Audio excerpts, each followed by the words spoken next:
Hi, I'm Sophie Miller, and I will be sharing my perspective on Trump's plan to abolish the Department of Education, as well as the many ways he is actively working to negatively impact the U.S. economy. Most, if not all of us, are familiar with Trump's tariffs and the many implications it causes within the United States stock markets and the daily life of an average consumer in the U.S. Today, I will be talking about the other plans in which Trump has been implementing and planning that will further constrict and erode away at what America was founded on. President Trump wants to abolish the Department of Education. What does this mean?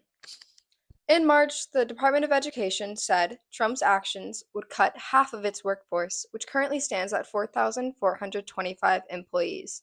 Just a week before, Trump had issued an executive order directing the educational secretary to close the department. So, why is Trump dismantling the Department of Education, and what would it look like?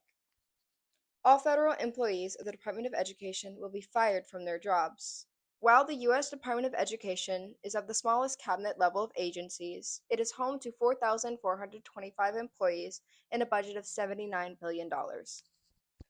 The DOE handles Title I funding for high poverty and K 12 schools and the IDEA funding for students with disabilities.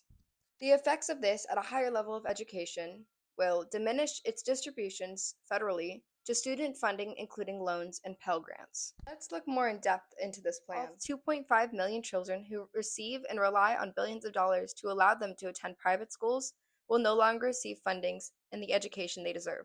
The Wall Street Journal states that Trump will still face an uphill battle, and from which I've personally witnessed, from the research and plan he has, I hope he faces large amounts of obstacles and criticism from concerned parents. Obviously, I have many resentments upon Trump. However, this is real.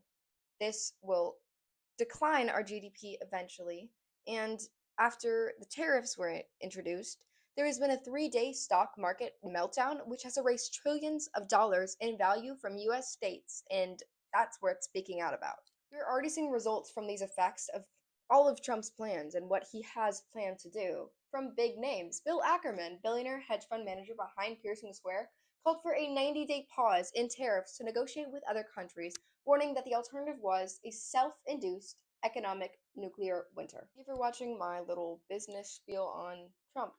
I hope you enjoyed.